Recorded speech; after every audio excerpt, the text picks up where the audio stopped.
કોઈ પણ પ્રકારના વ્રતમાં ફટાફટ બને અને ખાવામાં ખૂબ મજા આવે તેવી આજ આપણે છૂટી છૂટી મોતીની જેમ ચમકદાર અને મોતીની જેમ એકદમ સરી જાય તેવી આજ આપણે સાબુદાણાની ખીચડી તૈયાર કરીશું. બસ એક સિક્રેટ ધ્યાનમાં રાખવાનું છે જેથી તમે પણ આ જ રીતે છૂટી છૂટી સાબુદાણાની ખીચડી તૈયાર કરી શકશો. તેમના માટે હું આજ તમને જુદી જુદી 5 ટિપ્સ શેર કરવાની છું. બસ એ 5 વાતનું ધ્યાન રાખી દીધું અને એક સિક્રેટનો યુઝ કરી લીધો તો તમે પણ ચમકદાર મોતી જેવી સાબુદાણા ખીચડી તૈયાર કરી શકશો. તો ચલો રેસીપી શરૂ કરીએ. તો જેમના માટે આપણે 1 કપ જેટલા સાબુદાણા લેવાના છે, તેને પહેલાં ધોઈ લેવાના છે. હવે પહેલી ટિપ્સ, જેટલા સાબુદાણા તેટલું જ પાણી ઉમેરવાનું છે. 1 કપ સાબુદાણા તો 1 કપ પાણી ઉમેરી ઢાંકી અને 5-6 કલાક પલાળવા છોડી દેવાના છે.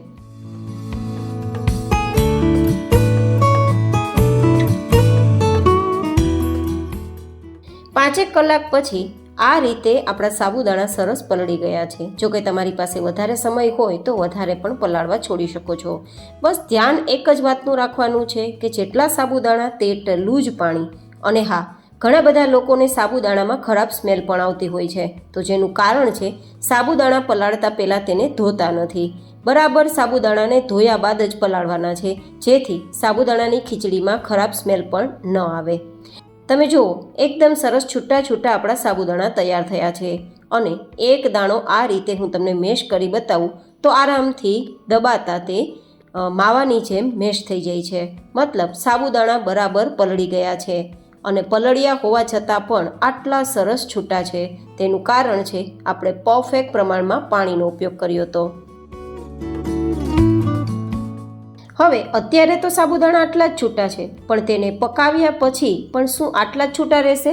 ઓફકોર્સ છૂટા રહેશે. જેમના માટે અપનાવીશું ટિપ્સ નંબર 2. 2 ચમચી જેટલો શેકેલા ફોતરા કાઢેલો મગફળીનો પાવડર મિક્સ કરવાનો છે. હવે આ મગફળીના પાવડરથી શું થશે? આપણા સાબુદાણામાં થોડું પણ જો મોઇશ્ચર હશે ને તો આ મગફળીનો પાવડર તેને શોષી લેશે અને પરિણામે આપણા સાબુદાણા પાકી ગયા પછી પણ, એટલે કે તેને ખીચડી બનાવ્યા પછી પણ આટલા જ છૂટા રહેશે. તો આ એક સિક્રેટ હતું આજની આપણી સાબુદાણા ખીચડી માટેનું. આ મારું પર્સનલ ક્રિએશન છે, તો મેં તમને નાની મોટી ટિપ્સ શેર કરી છે. જોકે તમને આટલી નાની મોટી ટિપ્સ તો કોઈ શેર નહીં કરે અને આટલી પરફેક્ટ ખીચડી તૈયાર કરવા માટે નાની મોટી ટિપ્સ એન્ડ આજે બતાવેલું સિક્રેટ જરૂરથી અપનાવજો.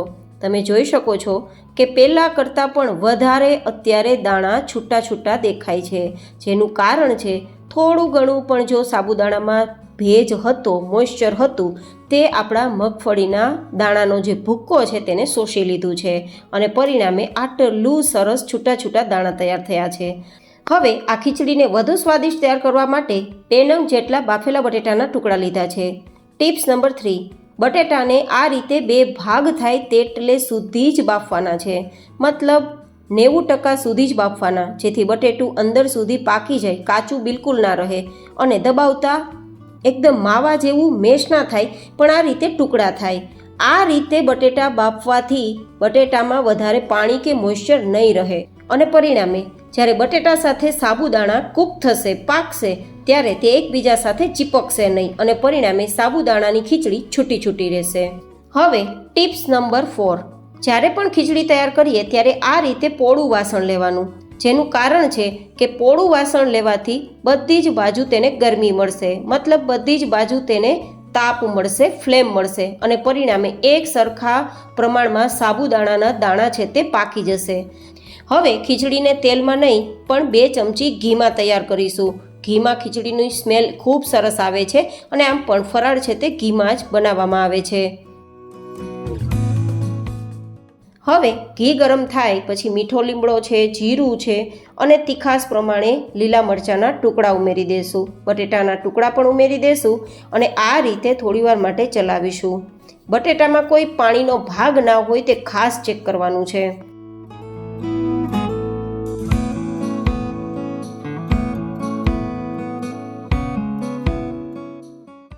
હવે આપણી ખીચડીને ખાટી મીઠી ટેસ્ટ આપવા માટે 1 ચમચી ખાંડ અને 1 નંગ લીંબુનો રસ આપણે ઉમેરી દઈશું. કારણ કે સાબુદાણામાં કોઈ ખાસ ટેસ્ટ નથી હોતો, તો ખટાશ મીઠાશ ઉમેરવાથી તેનો સ્વાદ સરસ આવશે. હવે સ્વાદ પ્રમાણે સેંધા નમક હું 1 નાની ચમચી જેટલું ઉમેરું છું અને લગભગ અડધા કપ જેટલા મગફળીના દાણા, જેને મેં શેકી અને ફોતરા કાઢીને લીધા છે અને માત્ર 2 ભાગમાં ટુકડા કર્યા છે, વધારે ટુકડા નથી કર્યા. આ રીતે હવે આપણે બધું જ ચલાવી દઈશું. માત્ર 1 મિનિટ માટે જ આપણા બટેટાને આપણે સોતે કરવાના છે, જેથી બાફેલું બટેટું વધારે પાકે નહીં અને પરિણામે થોડું આપણે આ રીતે ચલાવશું તો ઘીમાં તેનો ક્રન્ચી ટેસ્ટ આવશે. હવે 1 મિનિટ પછી જો આપણે સાબુદાણા છે ને તેને પણ ઉમેરી દઈશું. કેટલા છૂટા છે જુઓ તમે, જે મેં તમને સિક્રેટ બતાવ્યું ને તેના કારણે આટલા છૂટા છે. હવે ટિપ્સ નંબર 5 જે ખૂબ મહત્ત્વની છે અને તે છે કે આ રીતે સાબુદાણા ઉમેર્યા બાદ હળવા હાથે તમારે ચમચો ચલાવવાનો છે. જો વધારે પણ વજન દેવાઈ ગયો તો આપણા સાબુદાણા પલળેલા છે, મતલબ સોફ્ટ છે, તો મેશી થતાં વાર નહીં લાગે.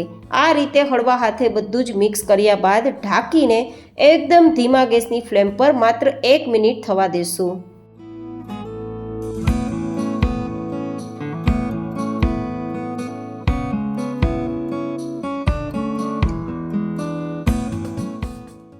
એક મિનિટ પછી આપણે ફરીથી આપણી ખીચડીને આ રીતે ઉપર નીચે ચલાવવાની છે, જેથી ઉપર નીચે બધી જગ્યાએ સાબુદાણાના દાણા છે તે બરાબર રીતે ફરીને કૂક થશે. અત્યારે આપણી ખીચડી પરફેક્ટ તૈયાર નથી થઈ, કારણ કે હજુ 50% જેવા દાણા કાચની જેમ ચમકે છે તો 50% જેવા સફેદ છે, જે હું તમને એક દાણો બતાવું છું. બધા જ સાબુદાણાના દાણા આ રીતે કાચની જેમ ચમકવા ના લાગે ત્યાં સુધી ખીચડીને કૂક કરવાની છે. તો ફરીથી ઢાંકીને ધીમા ગેસની ફ્લેમ પર થવા દેશું.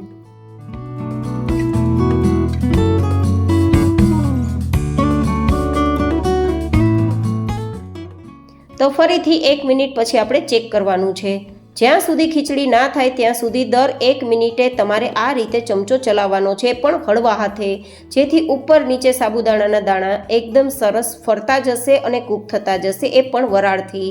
તો પરિણામે ખીચડી સોકી નહીં થાય અને સાબુદાણા એકદમ સરસ છૂટા રહેશે. તો તમે જોઈ શકો છો અત્યારે બધા સાબુદાણાના દાણા પાકી ગયા છે, મતલબ કાચ જેવા તૈયાર થયા છે. તો હવે લાસ્ટમાં ધાણા સ્પ્રિંકલ કરી દઈશું એન્ડ ધેન ગરમા ગરમ ખીચડીને સર્વ કરીશું.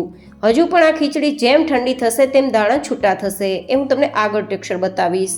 તો મળીશું 10 મિનિટ પછી.